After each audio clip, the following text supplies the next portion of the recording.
First came in at 0341, ship time during the transit exercise. I was not asleep. Captains of the line do not sleep well on transit exercises. Too many variables. Too many junior officers making decisions they haven't fully earned yet. Too many ships moving in a formation that exists only on paper and goodwill. I was on the bridge with a cold cup of something that had been coffee an hour ago, watching Lieutenant Oss walk a fire control drill with the third watch, when the communications board lit up the color it turns when something priority 1 wants your attention. Not red, not the amber of a routine flag. The board went white. That flat, hard white. That means the system has received something it has no standing protocol for and has escalated it to the top of the chain before anyone could argue. I crossed the bridge in about 4 steps. Oss looked at me. I didn't look back. The burst was 61 characters of compressed header, and then a long tail of encoded distress packet, tight, procedural, formatted in a syntax I didn't recognize at a glance, but that the ship's library parsed in under 3 seconds. Parse result came back with a flag I had never seen on an active board in 11 years of service. Mutual Defense Obligation. Kethavan Compact. Article 9's, Section 3. Category 1 Trigger, Automatic Relay confirmed. Below that, in plain language, the translation of the distress tale. Station. Fuel Depot and Relay Settlement, Kethavan Reach, Grid 7 Alpha North, Population 4114. Reactor Breach. Cascading. Estimated safe evacuation window, 61 hours from burst transmission. Requesting immediate mutual aid response per compact terms. I read it twice. Then I read the header again. The burst had originated from Varath Station's emergency locator array. A physical panic button, the kind bolted to a bulkhead, and labeled in 3 languages, and covered with a red safety shroud, so no one sits on it by accident. Someone had lifted the shroud. Someone had pressed the button. The button, it turned out, had been wired into something much older than anyone at Varath Station knew.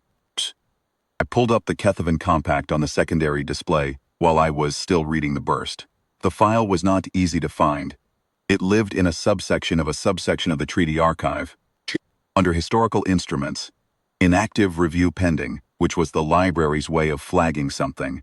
It wasn't sure whether to keep or retire. The timestamp on the last administrative review was 94 years ago.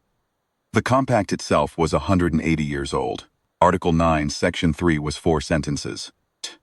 Them standing at the board while the third watch pretended to run their drill, and was in fact watching me. Any signatory installation operating an emergency locator array that transmits a Category 1 distress burst on the compact's mutual aid frequency shall be considered to have invoked this article automatically. All signatory parties receiving the burst are obligated to render aid within their operational capacity. Obligation is not contingent on prior communication, prior relationship, or proximity to the installation. Burst is the request. Receipt is the obligation. I looked it up. Get me Admiral Thane, I said. On which channel, Captain? All of them. It took 6 minutes to reach the Admiral. Is fast for 0347. She came on screen with her hair pulled back and her uniform jacket not quite closed, which meant someone had woken her from actual sleep. Which meant whoever was running her communications watch had already decided this was worth it, without asking me first. I showed her the burst. I showed her Article 9, Section 3. She read it in silence. She had a quality I have always expected in senior officers. She read things all the way to the end before she said anything. How far are we from Varath Station? She asked. 11 hours at full transit, 14 at exercise pace, 61-hour window. She did the math without moving her lips. 50 hours of working time if we push. Yes, Admiral. How many ships in the exercise? 7. Admiral. Including the hospital tender Resolute and the engineering ship Ironmark. Another silence. She was looking at something off-screen. I assumed the compact file which her own communications officer would have pulled by now. Captain Voss, she said. Admiral, are you asking me to invoke Article 9 of a 180-year-old treaty that nobody has activated in living memory in order to divert a 7-ship armada to assist an alien settlement of 4,000 people that did not call us? I considered the question carefully. It was not rhetorical. They did call us, Admiral. They called their own people. Their own people weren't on the frequency. We were. Article 9 doesn't distinguish. She looked at me for a long moment. Then she closed the jacket. Set course for Varath Station, Captain. Full transit. I'll inform the fleet. Yes, Admiral. And, Voss, pull everything we have on that reactor type. I want an engineering brief on my screen before we arrive. She signed off. I turned to Oss, who was already reaching for the helm console. You heard the Admiral, I said. Course laid in, Captain. Full transit.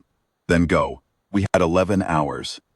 I spent the first 2 of them in my cabin with the full treaty archive, the Varath Station registry file, and the engineering brief that Chief Orland sent me unsolicited at 042 Nero, because she had apparently also been awake, and had apparently also read the before anyone told her to.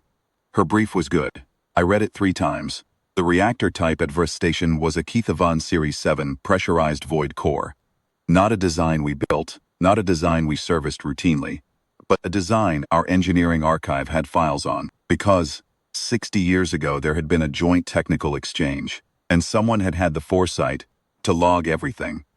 The breach pattern the distress tale described, a progressive thermal cascade beginning at the secondary's coolant exchange, was consistent with a failure mode the archive called Mode Delta. Manageable if you caught it early, catastrophic if you didn't. Had been living with it for somewhere between 18 and 24 hours before someone pressed the button. That meant they had been trying to handle it themselves first. I thought about that for a while. 4,000 people on a fuel depot and relay station in the middle of a reach that their own Covenant fleet used as a waypoint. Their nearest support was a Covenant carrier group, 14 days out. I found that in the burst's metadata, a small field labeled nearest Covenant aid estimated arrival, 14 days. The window was 61 hours. Someone on that station had done that arithmetic. Someone had looked at the numbers, looked at the button on the bulkhead, lifted the shroud, and pressed it, knowing it would call their own people, knowing their own people were too far away, knowing it was the only option left. They did not know. What no one on Varath Station could have known was that their emergency locator array was still running a frequency overlay from 180 years ago, from a compact their own government had signed when the Kethavan Reach was first being settled and Earth was one of 3 mutual aid signatories. The compact had never been formally dissolved. The frequency overlay had never been removed. Burst had gone out on every channel the array supported, including the one that landed on our board at 0341. I thought about that particular fact for longer than I thought about the reactor. A 178-year-old interoperability clause, buried under 4 generations of administrative filing, running silently on hardware that nobody had examined since the original commission spec was approved. The kind of infrastructure detail that falls through every review because it is not broken, does not cost anything to maintain, and raises no alarm on any diagnostic panel. The kind of detail that sits in a building's bones and is only found when someone is forced to look at the bones. It occurred to me that Varath Station was not unusual in this. Most installations I had served at, Earths and otherwise, ran legacy protocols in their lower systems that nobody fully understood and that nobody had looked at since someone with institutional memory of their origin had retired or died. We inherit infrastructure the way we inherit everything else, partially, incompletely, with gaps in the record and an optimistic assumption that anything still running is running correctly for a reason. The Kethavan Compact was running correctly, as it happened. Just not for a reason anyone on Varath Station had understood. I went back to the bridge at 0630 with the engineering brief and a second cup of coffee that I actually drank. Chief Orland was already there, which was not standard for Uro 630. But Orland had a talent for being wherever the problem was before anyone announced there was a problem. She was a small, unhurried woman with 23 years in deep engineering and a way of explaining complicated reactor dynamics that made you feel competent rather than embarrassed. The Mode Delta, I said. Yes, Captain. If they've contained the secondary exchange, they may have bought themselves time. If the cascade has reached the primary void pressure ring, she stopped. Say it. Then the 61 hours may be optimistic. I nodded. What do we need? Ironmark's full engineering core, plus whatever they have on Resolute. Coolant polymer compound. I've asked Ironmark's quartermaster if they're carrying Series 7 compatible stock. They are. 60 tons. Enough? Containment, not for repair. We'd be stabilizing, Captain, not fixing. Real repair is months of work. Stabilize first. We'll worry about repair when they're not dying. Understood. I looked at the course display. 9 hours, 20 minutes remaining. Your team's ready, I said. They're already in the briefing room, Orlin said, without a trace of smugness in her voice. That was one of her better qualities. Admiral Thane called a fleet conference at 0900. There were 7 captains on the call and the admiral, which meant 8 people all looking at the same Varath Station data and reaching the same conclusions at slightly different speeds. The admiral let it run for about 4 minutes before she cut through it. We are going to arrive at a settlement that did not call us, to render aid under a treaty obligation they don't know they triggered. In support of a reactor emergency they've been managing alone for the better part of a day. There will be questions about jurisdiction, authorization, and protocol. We are not going to answer those questions on the comms line. We are going to answer them by doing the work. Captain Marrow of the Ironmark raised his hand in the conference frame. It was a habit he'd never managed to break from his academy days. What if the governor refuses entry? Then we explain Article 9. We give him the compact file, and we ask again. We don't force anything. We're not here to conquer a fuel depot. A pause. But they are running a mode delta cascade, and they have 50 hours left. I expect the governor will be reasonable. She was right about that, as it turned out. She was just wrong about how long it would take him to get there. We came out of transit at the edge of Varath Station's sensor range at 14:47 ship time. 7 ships dropping out of transit in formation produced a particular sensor signature. A series of spatial compression events in rapid sequence, each one a brief distortion in the local metric that any station's passive array will detect at range.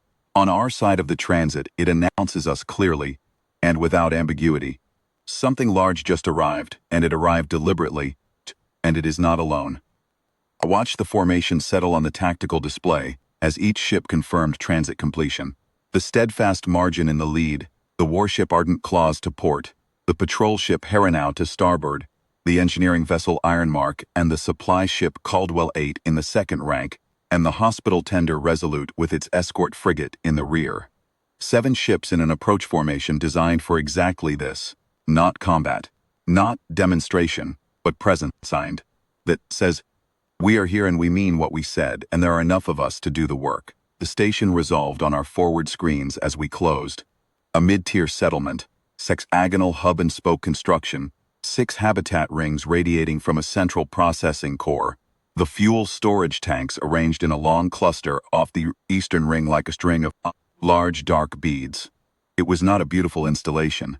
It was a functional one, the kind of place that exists to support the traffic that passes, through not to be admired. I had transited the Kethavan Reach 50 times in my career without stopping at Varath Station. Looking at it, now I recognized something in its architecture that was common in the outer settlements. Buildings designed by engineers who needed them to work, inhabited by people who had made them home. There is a dignity in that kind of place that does not announce itself. The outermost ring was wrong. I could see it from 15,000 kilometers. The 6th ring, the farthest from the hub, which would hold secondary processing and lower priority habitation, was running at reduced light. I could see the pressure seal indicators on the hull, bright yellow, which meant they had already isolated that ring from the main life support loop. They had been doing triage before we arrived. Orlin was beside me. She looked at the display and said nothing for a moment. They isolated ring 6, she said. Yes. How many people in ring 6? I looked at the station registry file. 612. She was quiet again then.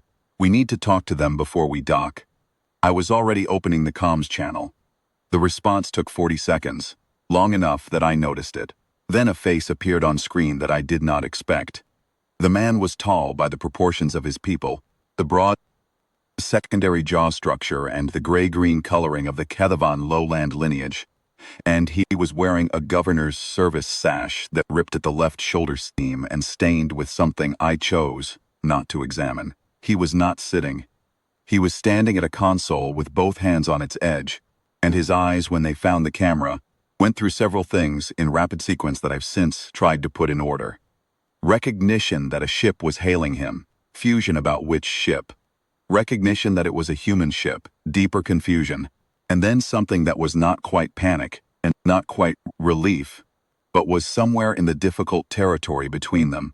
He said something in Kethavan that my translator rendered as, "You are. What ship is this?" "Captain Lyra Voss," I said, commanding the warship Steadfast Margin, Terran Auxiliary Fleet, 7th Armada. Governor, I checked the file. Sen Orath of Varath Station. We received your distress burst at 0341 this morning. We are here under the terms of the Kethavan Compact, Article 9, Section 3. We have 7 ships. We have engineering teams, medical staff, and coolant polymer, compatible with your reactor type. What do you need first? The governor did not answer immediately. I watched him process it. I have seen people in crisis receive unexpected good news before, and it does not always look like relief. Sometimes it looks like the news is too large to fit through the door all at once. He looked at me the way a man looks at something he has been hoping for and stopped believing in at roughly the same time, and is now not entirely sure is real. We did not, he said slowly, send a distress burst to. We sent the burst to Covenant Command, to our fleet. I understand, Governor. Your emergency locator array runs a frequency overlay from the Kethavan Compact Mutual Aid Network. First went to your fleet's band and to ours simultaneously. Your fleet is 14 days out. We were 11 hours out. We came. He looked off screen, and I heard him say something to someone beside him that the translator rendered as approximately, "Get Relay Officer Tessin up here now." Then he looked back at me. "You have engineering teams," he said. "Chief Engineer Orlin is standing beside me. She has read your reactor file. She believes containment is achievable with the materials we're carrying." He was quiet for 2 seconds. "Ring 6 is isolated," he said. 612 people.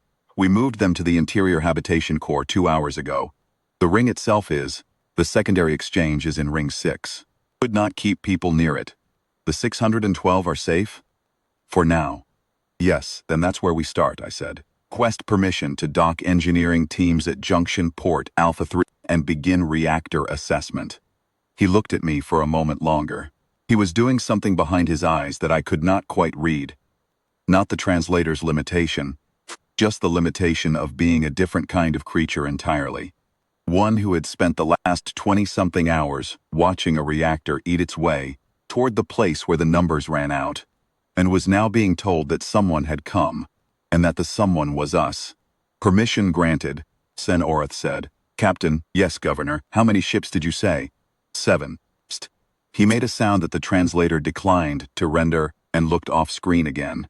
Then he squared his shoulders, which is a gesture that apparently means the same thing in 2 different biologies, and said, "Junction Port Alpha 3 is receiving you. My engineering chief will meet yours at the airlock." I closed the channel. Orlin was already moving for the door. "Chief," I said. She stopped.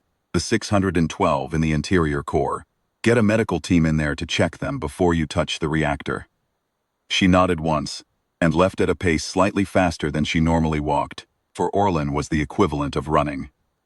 The first 4 hours were the kind of work that does not make good stories. They make good engineers. Orlin and her team, 41 people from Steadfast Margin alone, 60 from the Iron Mark, and another 20 from the hospital tender Resolute, went into the Varath Station reactor complex and started doing what engineers do when they are trying to keep something from destroying the building it lives in. They assessed. They argued in the precise, technical way that engineers argue, where the argument is about the problem and nobody is performing for an audience. They made decisions. They asked for equipment. They got equipment. The 60 tons of coolant polymer started moving through the docking junction in sealed transfer containers at 1630, and by 1900, the first stage of the mode delta stabilization sequence was underway. I should note, because the record deserves it, that Varath Station's own engineering team did not step back when we arrived. Fisura Till had been working the reactor problem for the better part of 30 hours before our teams docked, and she did not treat our arrival as a handoff. She treated it as reinforcement. She and Orlin spent 11 minutes at the airlock exchange. I watched the feed. I was tracking everything. going through the diagnostic data at a pace that suggested both of them were running on a frequency only engineers can access when the problem is large enough, the state that makes 11 minutes of technical conversation equivalent to 3 hours of normal briefing. Then they went into the reactor complex together, and they did not come out for 5 hours. Varath knew the station's systems the way you know a thing you have lived with for years. The exact feel of a normal fluctuation, the specific sound a pressure valve makes before it needs attention, the particular reading on a secondary monitor that means something is about to become a problem.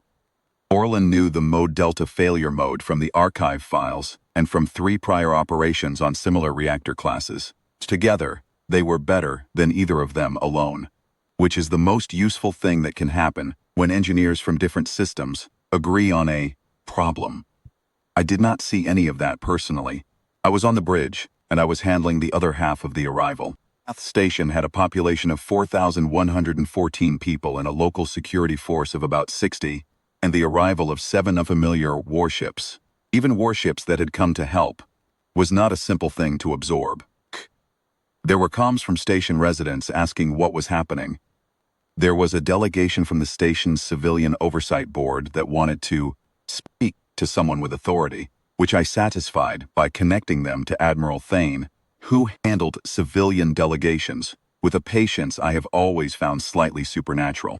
There was a call from a Covenant relay post 3 sectors over asking by what authority a Terran fleet had docked at a Covenant installation, which I handled by transmitting the full text of Article 9, Section 3, and the automatic relay logs showing the burst receipt, and then waiting. And there was the governor. Sen Orath came aboard steadfast margin at 1730, his choice, not mine, and not something I had expected. He came with 2 aides and his engineering chief, a compact woman named Varath who had been awake for 36 hours straight and had the face. Prove it. I met them at the airlock in the docking bay and walked them to the briefing room, and for the first hour, we looked at the reactor telemetry together and talked about nothing but the problem. He was not what I had expected, though I could not have said precisely what I had expected. He was methodical. He asked good questions. Not the questions of a man who understood reactor engineering deeply, the questions of a man who understood that his job was to know enough to make good decisions and to trust the people who knew more. He listened to Varath when she spoke, and he listened to the relayed updates from Orlan with equal attention. When Orlan reported that Stage 1 stabilization was holding, and that the cascade progression had slowed by 32%, he wrote something in a small physical notebook he carried, which struck me as an unusual habit for a governor, and which I later learned was a habit he had from his first posting as a junior relay administrator, where the terminal systems failed regularly enough that he had stopped trusting them to remember things for him. Around 1800, when the worst of the first stage numbers had settled into something that could be monitored, rather than managed from moment to moment, Varath went back to the reactor monitoring room, and the governor and I were left with 2 aides in the briefing room, and the slightly uncanny quiet that follows a crisis dropping 1 level in severity without resolving. He poured himself water from the carafe I had put on the table.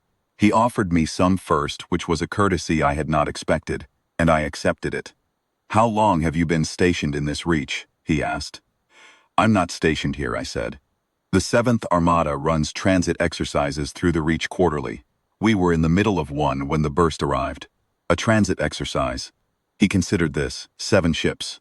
"We needed the formation practice. It is a fortunate thing," he said, "that you practice in large formations." I did not argue with that. "You have 4,114 people on this station," I said. "How long have most of them been here?" "The station is 3rd generation," he said. "Many of the residents were born here. Some of their parents were born here. The fuel depot work is steady. There is always traffic through this reach. Traffic requires maintenance and supply." He looked at the notebook in his hands. "The children who were born here think of this as home, not a posting, not a waypoint. Home, that's worth protecting," I said. "Yes," he said, "it is." He opened the notebook to a blank page, then closed it again without writing anything. "The Covenant carrier group that was supposed to be our nearest support. I submitted the quarterly support request to them 4 months ago. The response said routing would be adjusted on the next cycle. I submitted a follow-up 6 weeks ago. There was no response. I listened. I am not saying this to complain to you, he said. I am saying it because it is relevant to why someone pressed that button. The burst goes to Covenant Command first. That is the primary channel. If Covenant Command had responded in time, or if the carrier group had been where the quarterly schedule said it would be, you would never have heard from us. I understand. The button exists for emergencies. We have never pressed it before. When whoever pressed it lifted that shroud, they did not know the secondary channel existed. They were not trying to call Earth. They were trying to reach anyone who could arrive in 61 hours, which our own fleet could not. He looked at the table. What they did not know was that the same button that couldn't summon our fleet in time had been calling yours since the station was built. At 1930, after Orlin reported Stage 2 beginning, he put the notebook down and looked at me across the briefing room table. The relay officer looked at our locator array, he said. You were correct. The frequency overlay has been running since the installation was commissioned. 178 years. Did the relay officer know it was there? He did not. It was in the original instrument, under legacy interoperability protocols.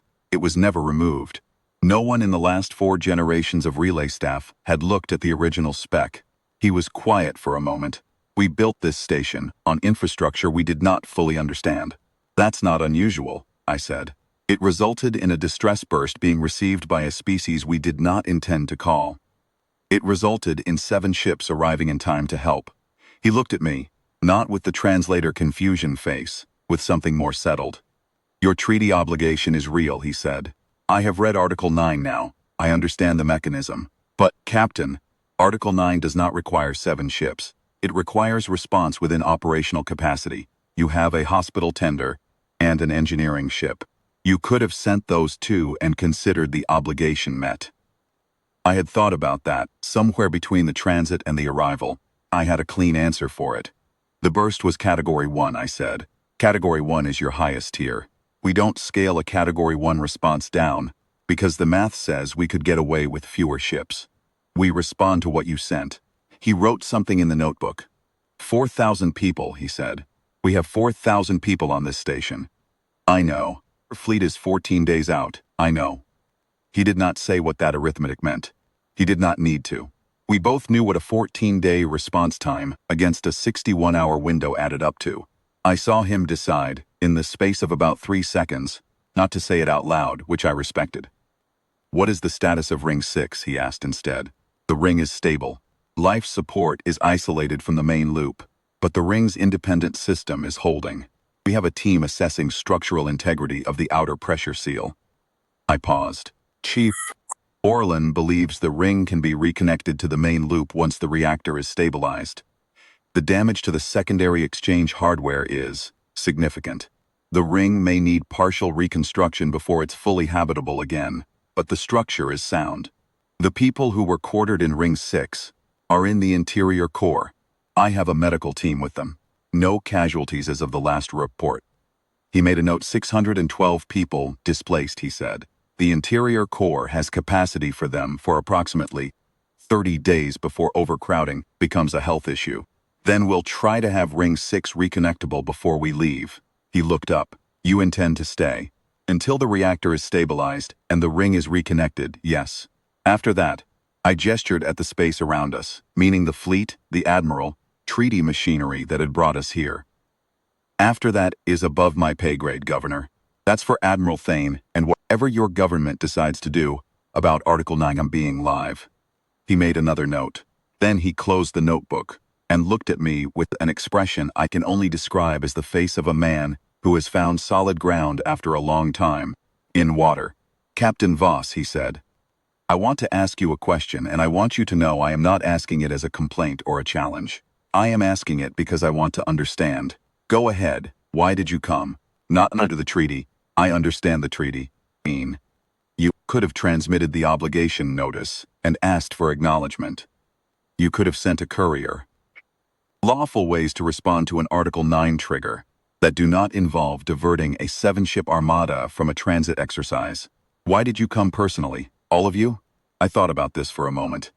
The burst was Category 1, I said again. He waited. He knew that wasn't the whole answer. Governor, I said, when I read the burst at 0341 this morning, when I looked at the window and looked at your fleet's estimated arrival time, I was not thinking about Article 9. Article 9 is why I had standing orders that told me to go, but the reason I set the course without hesitating. I stopped and chose the next words carefully. Someone on this station pressed a button. They knew their own people weren't going to make it. They pressed it anyway. That's not a bureaucratic act. That's someone trying to save 4,000 lives with the last option available to them. I don't need a treaty to answer that. He looked at me for a long time. Then he opened the notebook again and wrote for about 30 seconds.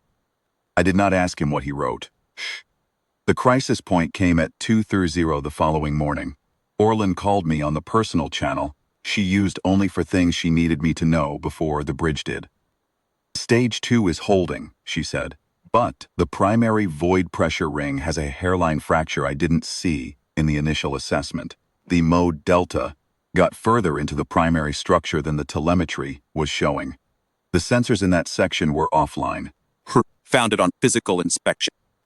I did not ask how a hairline fracture in a void pressure ring was going to behave. I had read enough of the engineering brief by that point. Talk to me, I said. The fracture is stable now. If we run the reconnection sequence for ring 6 while it's there, the pressure differential will stress it. Best case, the fracture opens slowly and we catch it. Worst case, the primary ring fails at the fracture point and the cascade restarts from a different origin, and that one we may not catch. What do you need? 8 hours and a void composite patch kit from the Iron Mark. If I can seal the fracture before we run the reconnection sequence, we're fine. 8 hours. Give or take. I did the math. We were at 29 hours from arrival. 38 hours left in the window. You have 12, I said. Use 8. Leave me 4 for contingencies. Understood, Captain. I was about to close the channel when she added, there's something else. Tell me. Ring 6 outer pressure seal, the one I said was structurally sound. A pause. It's structurally sound, but there's a secondary systems conduit that runs through the outer wall of Ring 6. It's part of the station's main power distribution grid. Conduit took damage from the thermal cascade. We didn't see it because it's behind 3 layers of shielding. I found it when I was looking for the void pressure fracture. I waited. The conduit can be repaired, she said. It's a full replacement job. Maybe 30 hours of work. If we can't repair it before we leave, Ring 6 can reconnect to the main life support loop, but it will be drawing power from the interior core's reserve grid. Reserve grid can carry the load for about 60 days before it starts degrading. After 60 days, she stopped. After 60 days, Ring 6 has a life support problem, I said. Yes. I looked at the time. I thought about what Sene Orath had said about the interior core's capacity for the 612 displaced people. Can you do the conduit work in parallel with the fracture seal? I asked. If you give me people from the Resolute's engineering detachment, and if the Iron Mark's quartermaster has the right conduit sections, yes, it's a 30-hour job, possibly less with 3 teams running parallel. I'll authorize the people and find out about the conduit sections. Shh. You have your 12 hours on the fracture. Tell me what you need for the conduit, and I'll have it ready. I closed the channel and stood in the middle of my cabin for a moment in the dark. Somewhere in Ring 6 of Varath Station, there was a secondary systems conduit that had been quietly degrading for 24 hours. Nobody had known. Nobody could have known. It was behind 3 layers of shielding, and the sensor network was a casualty of the same cascade that had caused the original breach.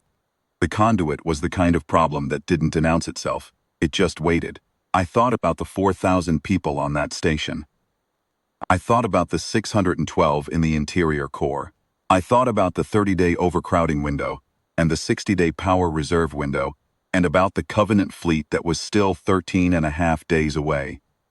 Here is what I did not think about: the transit exercise, the training schedule, the fuel consumption report I had not yet signed, sitting in my outbox, quarterly readiness assessment that was due to Fleet Command in 9 days, the leave requests sitting in my administrative queue from 3 junior officers who had been patient about them.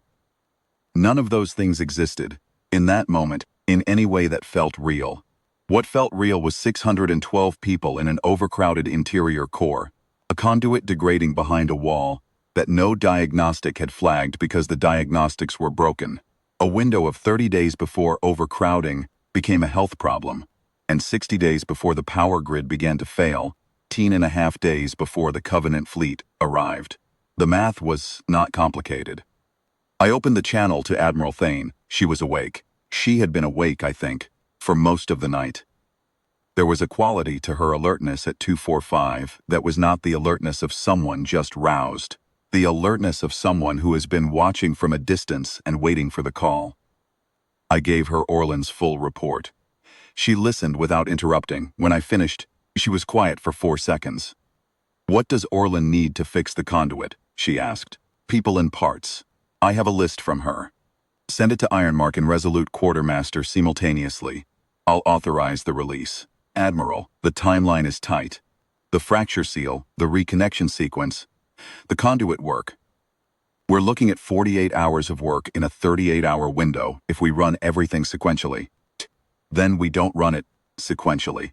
That means running the fracture seal concurrently with at least some of the conduit prep.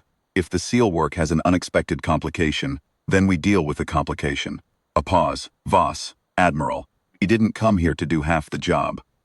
I sent the list to both quartermasters. The next 31 hours are not a story I can tell in real time. They were an engineering operation conducted by people who were tired and careful and very good at what they did, and the shape of it was not dramatic in the way that makes a coherent narrative. It was a series of small, precise decisions made under time pressure by people who knew their work and did it without wasting words. Orlan sealed the fracture in 7 hours and 40 minutes. The Ironmark's crew ran conduit section transfer to Ring 6 in parallel. The Resolute's engineering team ran diagnostics on the full power distribution grid. While the primary work was happening, which identified 2 secondary issues that would have become problems inside of 90 days, and which they repaired as a matter of course. I should say something about the people who did this work, because the record tends to flatten them into a category called engineering teams. Leave it there. They were not abstractions. They were people who had been pulled from a transit exercise in the middle of the night and sent to a station they had never visited to repair a reactor class they had only ever studied in archive files, working alongside an alien engineering team they had never met, on a timeline that left very little room for any of the delays that are a normal feature of engineering work in novel environments. They did not complain. That is not unusual. Complaining is not a feature of professional work under pressure, and the people who join deep engineering in a fleet operation have already been sorted by the kind of conditionalbessens that teach you the difference between problems you can address and problems you cannot. But they also did something that I noticed, and that I have thought about since. They were careful. Not just technically careful. Careful in the way that means they were aware they were in someone else's home. They asked before they moved equipment through corridors that weren't theirs. They wore the station's color-coded maintenance protocols without being told to, because someone on the Ironmark had pulled the station spec and briefed the teams on the transit over. When Fasuratil's junior engineers needed a second pair of hands on a component removal, our people stepped in without being asked and stepped back when it was done. 4,000 people live in the place where you are working. That is either an abstraction or it is not. For the people who did this work, it was not. There were moments, I should record that. There were moments.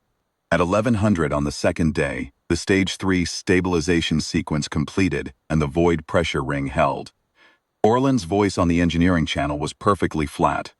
That was how she sounded when something had gone exactly the way she planned, and she was allowing herself to feel it, and she said, "Stage 3 complete. Cascade progression halted. Primary core is stable." And then a 3-second silence. And then, "Governor Orath, you have a reactor." I watched Sen Orath on the secondary screen. He was in the reactor monitoring room with Fasuratil and 4 of his engineering staff. And they were all looking at the same board, and the board was showing green. where it had been showing red for the better part of 3 days. Put his hand on Varath Till's shoulder, and she put her hand over his, and neither of them said anything for a moment. Then Varath looked at the camera. "Thank Chief Orlan," he said. At 16:40, the Ring 6 reconnection sequence began. The 612 people in the interior core were still there. They would be there for 2 more days, while the full reconnection completed and the life support loop equalized. But the sequence was running clean, the pressure differential was stable, and the repaired conduit was carrying load within normal parameters. I walked the docking junction at 1700 with nothing particular to do. It is a state I find uncomfortable, and I watched the Ironmark crew cycling conduit sections through the transfer lock, and I thought about the 61-hour window and the 11-hour transit and a button on a bulkhead that someone had pressed when the numbers were what they were. 200 on the second day, with 16 hours left in the original window. Admiral Thane called the fleet conference again. "Engineering assessment," she said. Orlan gave it. Reactor stable. Ring 6 reconnection in progress and on schedule. Conduit repaired. Secondary issues identified and resolved. Estimated completion time for all primary work, 14 hours. 2 hours of margin, the Admiral said. "Yes, Admiral. I want 6 hours of margin. What do we need to buy that?" An additional team on the Ring 6 reconnection sequence. It's not a bottleneck problem. It's a physics problem. The equalization process takes time, regardless of team size. Orlan paused. "I can buy you an hour by running a parallel diagnostic on the equalization monitoring system. Better data, faster confirmation that the process is stable. That's probably the most I can move." 1 hour, the Admiral said. "Then, we have 3 hours of margin." "Yes, Admiral. That's acceptable." She looked around the conference frame.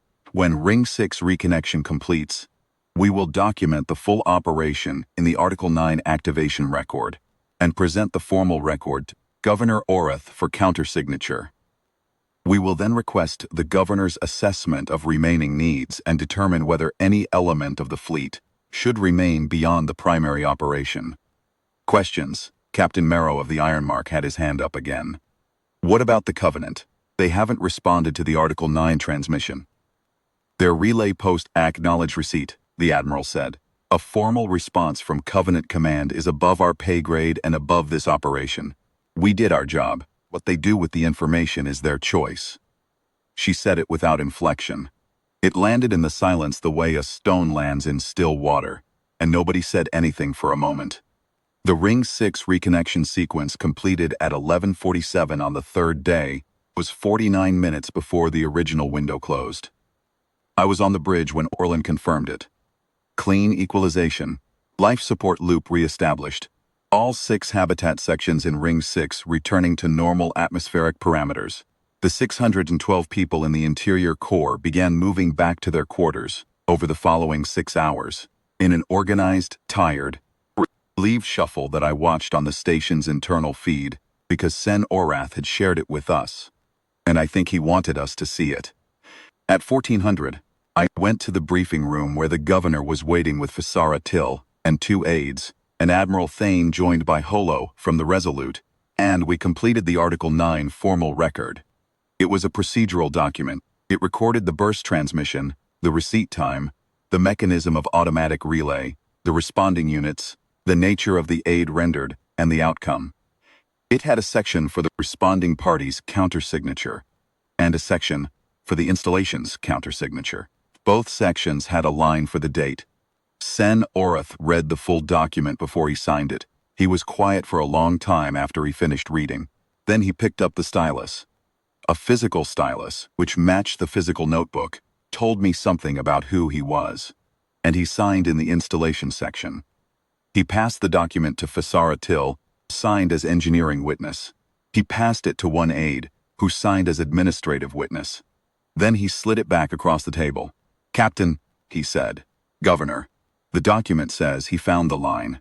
Aid rendered under Article 9, Section 3 of the Kethavan Compact, pursuant to receipt of Category 1 automatic mutual aid transmission." He looked up. "It does not say that we did not call you." "No," I said. "Doesn't. The rec will show only what it shows. Someone reading it in 50 years will see that we triggered Article 9 and Earth responded. they will not know, unless they look very carefully at the frequency overlay records, that the trigger was an accident, that we were trying to call our own people. Is that a problem? I asked. He thought about it. No, he said. I don't think it is. He looked at the signed document. You came. You stabilized the reactor. You repaired the ring. You fixed the conduit that I didn't know was failing. He paused. You stayed 3 days. 4,000 people are alive who may not have been alive. He set the stylus down. The record is accurate. How the call was placed is a smaller fact than what happened after it was placed. He passed the signed document to me. I signed, and the Admiral signed through her holo, and it went into the fleet archive. We began departing at 0800 on the 4th day. The engineering teams were the last off the station. They ran a final systems check before they left, which added 3 hours but which Orlin considered non-negotiable, and since she was right, I did not argue. Shh. At 1100 the last of our people were aboard, and the docking junctions were cleared. Sen Orath called on the comms channel as we were releasing the final docking clamps. He was in his office. I could see the governor's seal on the wall behind him, and the window of Ring 3's outer hull beyond, showing the cold pale light of the nearest star at the angle it hit at this hour. He looked like a man who had slept, was different from how he had looked for the previous 3 days, and the service sashes was repaired. Behind him, just at the edge of the frame, I could see part of the station's internal feed on a secondary monitor. The corridor outside the interior core, where the 612 were still moving back to Ring 6 in organized groups, carrying their things in the unhurried way of people who have somewhere to go again. I looked at that part of the frame for a moment before I said anything. Captain Voss, he said. Governor Orath. I have a question, he said. One final question. You don't have to answer it. Go ahead. Your Covenant counterparts, the relay post that acknowledged the Article 9 transmission. Has there been a formal response from Covenant Command? I had been hoping he would not ask that. There has been an acknowledgement of the transmission, I said. A formal response has not yet been received. He absorbed this with a changing expression. Their fleet, he said, 14 days out. Yes, still 14 days out. As far as we know, yes. He was quiet for a moment. Outside his window, the pale starlight moved slightly as the station made its slow rotation. The Covenant has not dispatched additional support, he said. It was not a question. I don't know what the Covenant has or hasn't dispatched, I said. I only know what's been transmitted to us. He nodded once, which is a gesture his people use the same way mine do, which I have always found quietly reassuring. Thank you for being honest about that, he said. Governor, I'm not asking you to explain it. The Covenant's decisions are not yours to answer for. He paused. I have been governor of Varath Station for 11 years. Before this week, I knew Earth maintained a monitoring presence in the outer reaches. I knew your species had been involved in the early settlement period. I knew, in the way that one knows things about distant neighbors, that you existed, and that your fleet was substantial. He looked at me through the screen. I did not know that a 178-year-old compact that my own people had forgotten was still binding. I did not know that if I pressed a button, you would come. Now you know, I said. Now I know. He picked up the notebook and wrote something. Then he set it down. I have 4,114 people on this station, Captain. Some of them were born here. Some of them have children who were born here. Before this week, none of them knew that if the worst happened, if the numbers were what the numbers were, there was a compact on a shelf somewhere that was still active, that there was a fleet that would come. I didn't have anything to add to that. The relay officer is reviewing the full installation spec, he said. All of it. We're going to know everything that is running on this station from now on. A pause. Including what frequency overlays are active. That seems wise. Captain Voss. He looked at the camera directly. I hope that the next time, if there is a next time, the call is deliberate. I hope so too, Governor. He closed the channel. I have been asked, in the years since, how I think about the Varath Station operation. It was not the largest thing the 7th Armada ever did. It was not the most technically complex. Nobody wrote the after-action report in a way that would have told the story properly. After-action reports are documents of record, not documents of meaning, and the meaning of Varath Station does not fit neatly in a record field. There is a line in Article 9, Section 3 of the Kethovan Compact that I have read more times than I can count since that operation. It is the fourth and final sentence of the article, and it is the one that the treaty drafters, whoever they were, 180 years ago, working out the procedural language of an interoperability clause that nobody expected to survive a generation, apparently considered the most important thing to say. First is the request. Receipt is the obligation. Receipt by the intended recipient, not receipt when the call was consciously placed. Receipt. Full stop. If you hear it, you are obligated. The mechanism by which the signal reached you is not your concern. The question of whether you were the intended audience is not your concern. You heard it. That is the whole of it. I have wondered, sometimes, whether the people who wrote that sentence understood what they were encoding, whether they intended for it to work the way it worked at Varath Station, to make the act of hearing a call sufficient grounds for answering it, regardless of all the procedural and jurisdictional distance between the signal's origin and its destination. I think they probably did. I think anyone who has worked in emergency operations long enough to draft a treaty article about emergency response has already understood that the difference between the call that was aimed at you and the call you happen to hear is, for the perspective of the people in the building that is on fire, not a meaningful difference at all. What I think about, when I think about Varath Station, is the button. Someone on that station, I never found out who, the governor knew, and kept the name out of the formal record which I respected, had pressed a button in the full knowledge that their own fleet was 10 days away, and they had 61 hours. They pressed it because it was the only button left to press. They were not calling Earth. They did not know Earth was on the frequency. They were calling anyone. They were calling the empty room and hoping something was in it. The Covenant fleet arrived at Varath Station 19 days after the breach. The operation was complete. The station was stable. The governor, I was later told, met the fleet's senior officer at the docking junction with the Article 9 formal record and a copy of the Kethovan Compacts. Article 9, Section in print, on paper, the physical document, and said something that the fleet officer found difficult to explain in the debrief, and which eventually made its way back to me through the kind of informal communication that happens between professional officers who have a mild interest in each other's business. What the governor apparently said was this: the frequency overlay is still active. We have checked. We intend to keep it that way. I don't know what the fleet officer said in response. It wasn't in the report. I know what I think it means, though. There is a fuel depot and relay settlement in the Kethovan Reach, population 4,000, with a 178-year-old frequency overlay running on its emergency locator array. The overlay was there before anyone who lives on that station was born. It will be there after they are gone. And the people who live there now know it is there. They know what frequency it runs on and what it triggers, and who is on the other end. They chose to leave it running. That is not in the formal record either. It is not the kind of thing that goes in a formal record. It is the kind of thing you carry. I carry it. The burst came in at 0341, and I set the course without hesitating, and 7 ships came out of transit, at the edge of Varath Station's sensor range, and somewhere in the reactor complex a board went from red to green, and someone in Ring 6 of a fuel depot in the middle of a reach that I had transited 50 times without stopping came home to quarters that were standing. I carry that too.